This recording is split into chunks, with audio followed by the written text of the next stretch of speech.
Picture this. It's June 4th, 1943, at the Norfolk Naval Base in Virginia.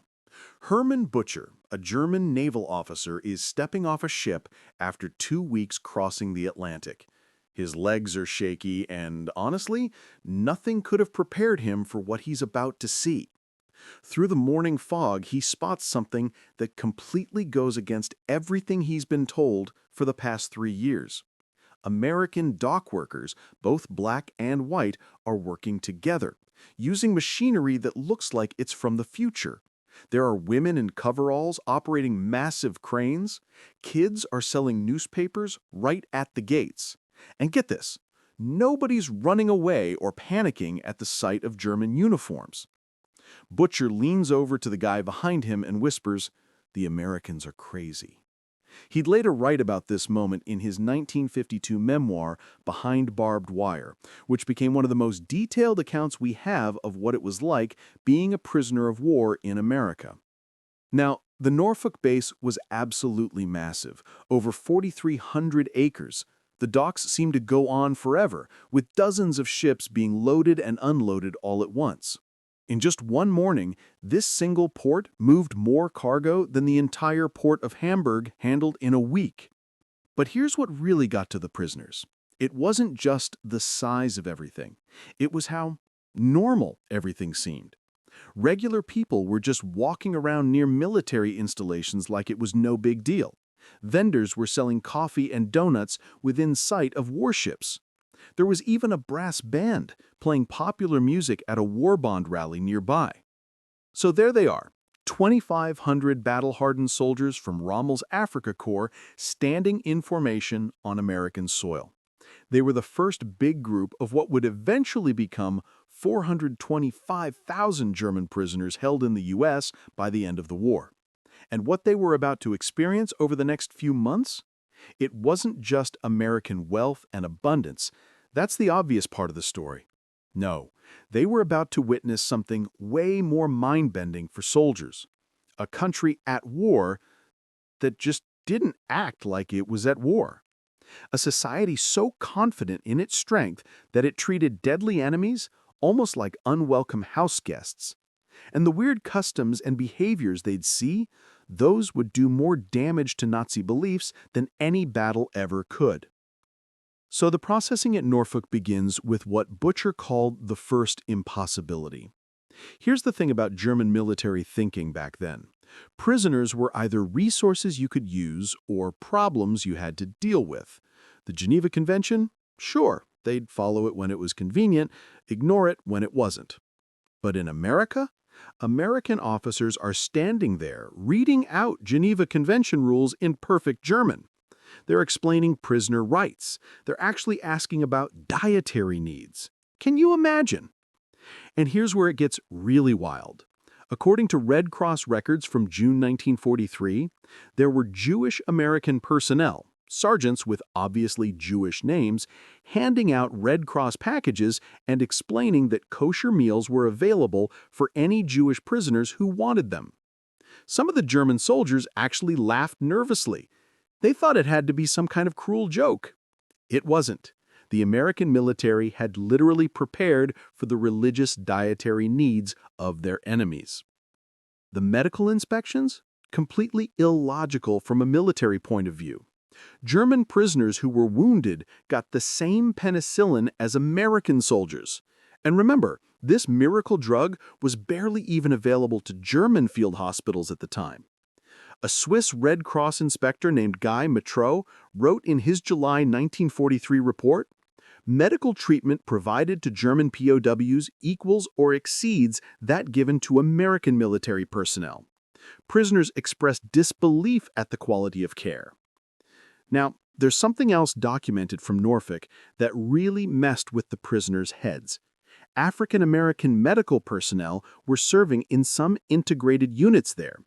In one recorded case, a black medical technician drew blood from German officers for routine health screening.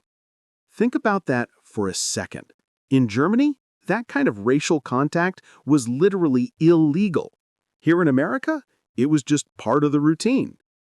But the most incomprehensible thing? The first meal. German prisoners were led into a mess hall where American sailors were already eating. These were enemies who had literally been trying to kill each other in convoy battles in the Atlantic. And now they're eating in the same building. Americans at one end, Germans at the other, same food lines, same quality meals. And the Americans? They barely seemed to care. They were more interested in listening to a baseball game on the radio than paying attention to their enemies sitting 50 feet away. The 3-day train journey to camps further inland, that provided the next level of what is even happening right now. Unlike in Germany, where prisoner movements were super secretive, American authorities didn't even try to hide the POWs. And get this, these weren't cattle cars, they were actual passenger coaches with cushioned seats. The trains stopped at regular stations where regular people gathered to watch. At Union Station in Washington, D.C., documented in station logs from June 1943, German prisoners looked out the windows and saw American families saying goodbye to soldiers heading off to training camps. Wives kissing their husbands goodbye right out in public. Kids waving flags. Teenagers sharing milkshakes at the station restaurant. And get this, nobody's running away or panicking at the sight of German uniforms. Through Pennsylvania, the trains rolled past coal mines and steel mills running continuous shifts. At night, the sky glowed orange from blast furnaces that never stopped working. Workers lived in individual houses with gardens, not barracks, spreading for miles around each factory. Every window had electric lights, every roof had a radio antenna. At a stop in Harrisburg, Pennsylvania, recorded in railroad documents, German officers watched American workers at shift change. Men carrying lunchboxes, wearing leather shoes and wristwatches, driving their own personal vehicles. According to Butcher's memoir, one worker threw away a half-eaten apple and pulled out a fresh one from his lunchbox. That casual waste of food by a regular laborer absolutely stunned officers who had watched their own men fight for scraps in Africa. Camp Hearn, Texas opened in December 1942 on 720 acres near the town of Hearn in Robertson County. Military records show it eventually housed up to 4,800 German prisoners in conditions that were better than most of them had known as regular civilians back home. The infrastructure itself just didn't make sense for how you're supposed to treat prisoners. Wooden barracks with electric lights, not oil lamps. Indoor plumbing with flush toilets and hot water heaters in every building. Individual beds with actual mattresses, sheets, and blankets, not straw on the floor. Recreation halls with ping-pong tables, musical instruments, and libraries. Emil Sandstrom wrote in his August 1943 report, "Conditions at Camp Hearn exceed not only Geneva Convention requirements, but surpass living conditions many of these men knew in Germany." The camp commander, Lieutenant Colonel Cecil Stiles, addressed the arriving prisoners in German. He'd studied the language in university before the war. He explained the camp rules, but then he said something completely unprecedented. Prisoners would basically govern themselves within the compounds. They'd elect their own spokesman, organize their own activities, manage their own schedules within the military requirements. Self-governments for enemies? It seemed like either weakness or some kind of elaborate trap. The camp hospital, inspected monthly by the International Red Cross, had equipment that many German civilian hospitals didn't even have. X-ray machines, surgical suites, dental chairs, pharmaceutical supplies, including penicillin. When a prisoner named Georg Gartner, who would later become famous as the last POW to surrender in 1985, developed appendicitis in September 1943, he got surgery within hours. An Army surgeon from Dallas performed it, with German POW medical staff helping out. But honestly, nothing prepared them for the canteen. It was basically a store where prisoners could buy stuff with money they earned from voluntary work. Cigarettes, chocolate, soap, writing materials, musical instruments, art supplies. The War Department actually authorized these sales. It's all documented in quartermaster court records. They figured that small comforts would keep prisoner morale up and reduce escape attempts. The idea that enemy prisoners could shop, could choose what to buy, could have luxuries beyond just surviving, for military minds trained in total war, it was scrambled thinking. By September 1943, Texas was facing serious labor shortages, so prisoners started getting put to work all over the state. The War Manpower Commission worked with the Provost Marshal General's office to authorize prisoner labor in agriculture and non-military industries. The prisoners earned 80 cents a day in canteen money, the exact same base pay as American privates.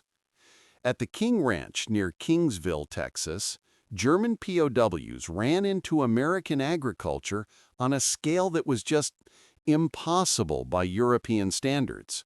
This ranch covered 825,000 acres.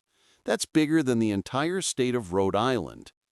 Ranch records from 1943 to 1945 showed German prisoners working right alongside Mexican-American vaqueros and some black ranch hands in cattle operations.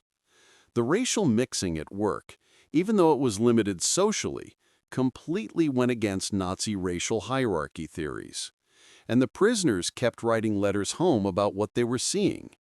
A single combine harvester could replace dozens of workers. They used trucks, not horse-drawn wagons, to move crops around. The ranch even used small civilian planes to survey cattle herds and spot strays from the air.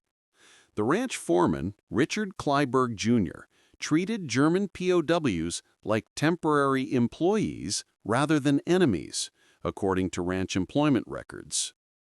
At cotton gins all over Texas, places like Taylor, Caldwell, and Waller counties, POWs watched processing happen at speeds that were just impossible by European standards. The Hearn Cotton Oil Mill, which used POW labor from August 1943 to December 1945, processed more cotton in a single day than German textile mills handled in an entire month. And here's the kicker. Workers took regular breaks. They ate full lunches. They listened to radios while working. The idea that you could get productivity through good treatment rather than harsh discipline, that went against everything the Wehrmacht knew. The prisoners discovered something else shocking. American farmers talked about politics openly. FBI monitoring reports that were declassified in the 1970s noted that German POWs were stunned by farmers freely criticizing Roosevelt and complaining about government policies without any fear. In one documented incident at a farm near Bryan, Texas, a farmer told a Department of Agriculture inspector to go to hell over crop allocation disputes. And the farmer? He faced zero consequences. That kind of defiance of authority would have meant death in Nazi Germany. Local newspapers throughout Texas documented German prisoner interactions with regular Americans. The Hearn Democrat, Bryan Daily Eagle, and Temple Daily Telegram all ran stories about POW work details and community interactions. These real-time accounts give us verification of the social encounters that absolutely stunned these military prisoners. In December 1943, the Hearn Democrat reported that German prisoners went on supervised Christmas shopping outings. And what did they witness? American teenage culture. Young people hanging out at drugstore soda fountains, boys and girls together, unsupervised. They were dancing to jukebox music, including jazz and swing that Nazi ideology labeled as degenerate Negro music. They dressed in fashionable clothes despite the war, showing absolutely no militarization of youth culture. American women's behavior particularly shocked the prisoners. Women drove trucks for the Hearn Cotton Oil Mill. They operated businesses along Main Street. They supervised male workers in defense plants. At nearby Bryan Airfield, female pilots from the Women Air Force Service, the WASPs, were flying military aircraft. Military records confirm WASPs operated from Bryan Field from 1943 to 1944, visible to POW work details in the surrounding areas. Churches throughout Robertson County actually invited German prisoners to services. Church records from First Baptist Church of Hearne, First Methodist Church, and St. Mary's Catholic Church all document German POW attendance. The December 24, 1943 Hearne Democrat reported German prisoners attended Christmas Eve services at multiple churches, sitting among congregation members whose sons serve overseas. No incidents reported. By early 1944, the Special Projects Division of the Provost Marshal General's Office had set up sophisticated educational operations at Camp Hearne. Declassified records reveal the extent of this secret re-education program, though prisoners only knew it as voluntary education. The camp library started with 500 books donated by Hearne citizens and grew to over 5,000 volumes by August 1944. The American Library Association's Books for Prisoners program provided texts including works by German authors that were banned by the Nazis. Thomas Mann's The Magic Mountain, Erich Maria Remarque's All Quiet on the Western Front, and works by Jewish authors like Leon Feuchtwanger were all available. A German POW could read books that would have meant death to possess back in Nazi Germany. Sam Houston Teachers College, now Sam Houston University, provided correspondence courses. College records show 340 German POWs enrolled in courses including English, American history, mathematics, and agricultural science between 1944 and 1945. Professors from the college visited Camp Hearne monthly to conduct lectures and exams. Now, about the camp newspaper, this needs some clarification. While Der Ruf was published at Fort Kearny, Rhode Island, Camp Hearne prisoners published their own newspaper called Der Spiegel, the Mirror, not to be confused with the later German news magazine. Copies preserved in the Army Heritage and Education Center show this interesting evolution. Early 1943 editions had Nazi propaganda, but by late 1944 they were having democratic discussions.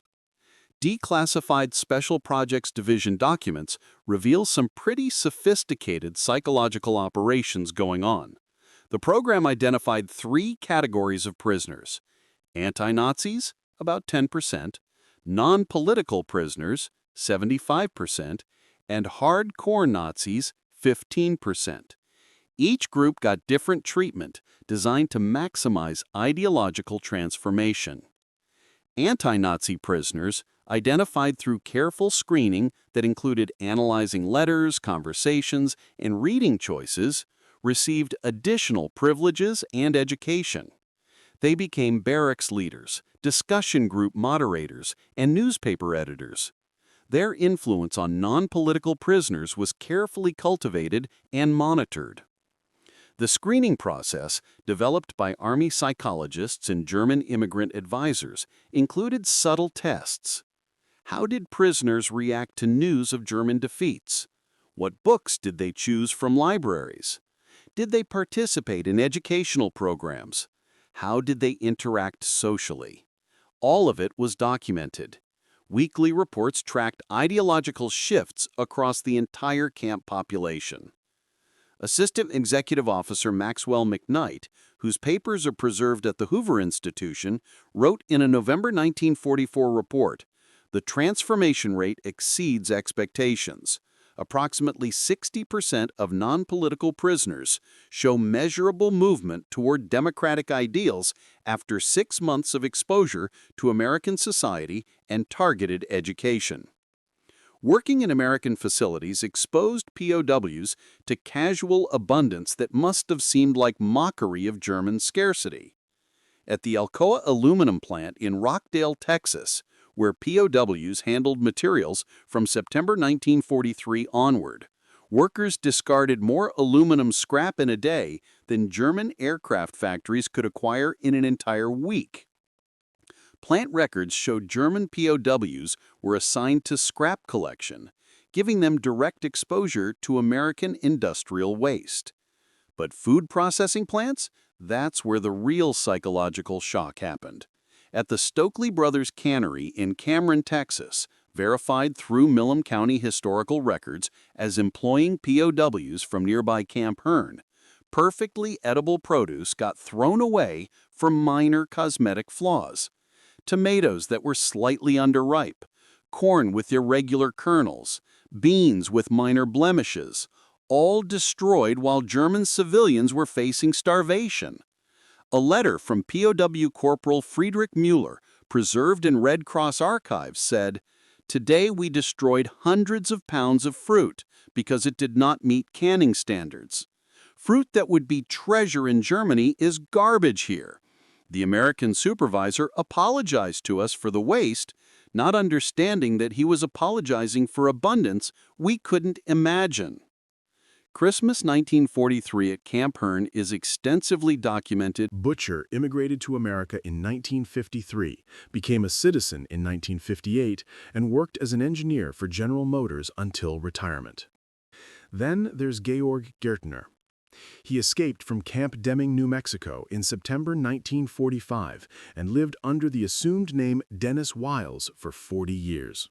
But rather than fleeing the country, he chose to remain in America illegally. He married an American woman, raised children, and worked as a tennis instructor in California. When he finally surrendered in 1985 for a television documentary, he had been American longer than he'd been German. His story, documented in his autobiography, Hitler's Last Soldier in America, validates the transformative power of American society. Reinhold Poebel escaped from Camp Washington, Illinois in 1945, not from mistreatment, but from boredom and curiosity about American life. According to his memoir, Enemies Are Human, he lived illegally in Chicago for 7 years, working in bookstores and marrying an American woman before voluntarily surrendering in 1953.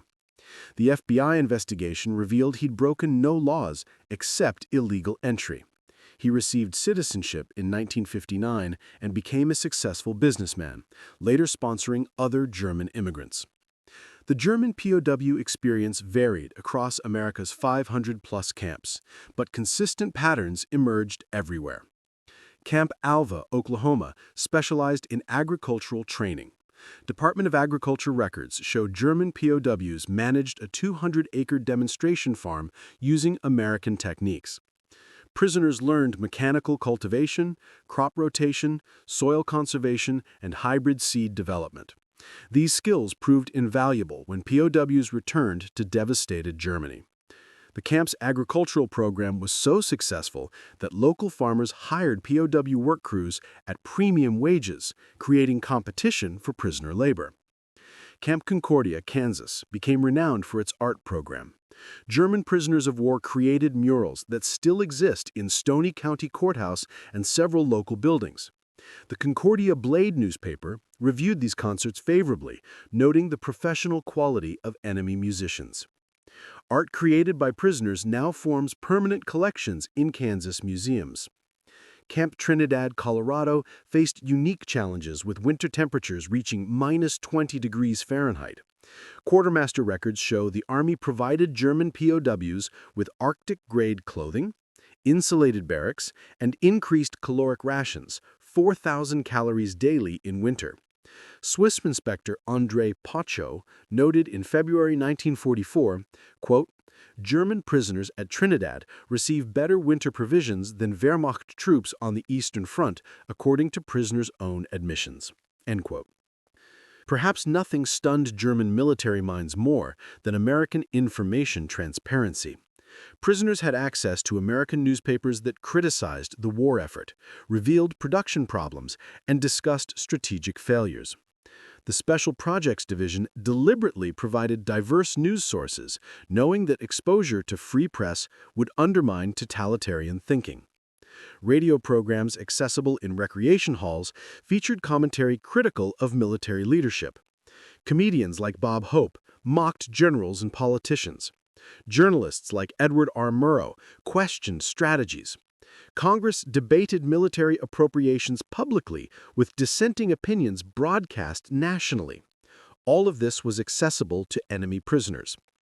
The 1944 presidential election campaign, observed from the camps, seemed like democratic suicide to German military minds. Roosevelt faced a serious challenge from Thomas Dewey during wartime. Republicans criticized war management. Newspapers published opposition views. Cartoons mocked the commander-in-chief. Yet the war effort continued, even strengthened. This demonstration of democracy's strength through discord rather than despite it, that fundamentally challenged authoritarian assumptions. International Red Cross inspection reports, available in ICRC archives in Geneva, consistently rated American POW camps above Geneva Convention requirements. These neutral assessments provide crucial verification of camp conditions. Inspector Guy Mitreau wrote in his August 1944 comprehensive report, quote, "American camps exceed treaty requirements in all categories. Food rations equal or surpass American military rations. Medical care is equivalent to American military hospitals. Educational and recreational opportunities exceed many American military training facilities." End quote. Specific inspection findings from Camp Hearn include calorific intake of 3,300 to 3,800 calories daily. Geneva Convention required 2,000. Living space of 40 square feet per man. Convention required 27. Medical staff of 1 doctor per 500 prisoners. Convention required 1 per 1,000. Recreation including organized sports, libraries, and educational programs. Convention required adequate recreation. Inspector Emil Sandstrom compared American camps favorably to other nations. Quote, "Having inspected POW facilities in Canada, Britain, and Australia, I can state definitively that American camps provide superior conditions. The distinction is not just material, but philosophical. Americans treat prisoners as temporarily displaced persons rather than enemies." End quote. POWs working in American factories observed production methods that revolutionized their understanding of industrial efficiency. At the Lone Star Steel Plant in Dangerfield, Texas, where POWs from Camp Hearn worked from 1944 to 1945, monthly production exceeded the entire Ruhr Valley's annual output before Allied bombing. The secret wasn't just machinery, it was motivation. Company records show workers competed for production bonuses, suggested efficiency improvements, and took pride in output. Charts displayed each shift's production like sports scores. Workers wore company pins, bought war bonds with overtime pay, and painted bomber names on steel designated for military use. Morale drove productivity more than supervision. At Texas railroad yards, where POWs loaded materials, the coordination astounded German logistics officers. The Missouri-Kansas-Texas Railroad employed POWs at its Smithville yard, where prisoners witnessed American logistics efficiency. Trains arrived on precise schedules. Loading equipment operated continuously. Telegraph and telephone systems coordinated nationwide transport. No central planning committee, just capitalism organizing itself for war production. As Germany collapsed in spring 1945, American authorities prepared prisoners for return to a destroyed homeland. This preparation, documented in occupation planning records, exceeded simple repatriation. The War Department initiated Project Paperclip for scientists, but also broader programs preparing POWs to rebuild democratic Germany. Courses in civil administration prepared POWs for managing destroyed cities. Agricultural training emphasized feeding starving populations. Medical personnel learned public health techniques for epidemic prevention. Engineers studied infrastructure reconstruction. The Special Projects Division identified potential democratic leaders among prisoners, providing additional training in governance and administration. The scope of preparation is documented in Provost Marshal General reports. By May 1945, 31,000 prisoners of war were enrolled in vocational training. 18,000 studying English, 12,000 in agricultural programs, 8,500 in technical courses, 6,200 in business administration. Future Marshall Plan concepts were explained to prisoners before public announcement. State Department officials visited camps explaining Americans' intentions to rebuild rather than punish Germany.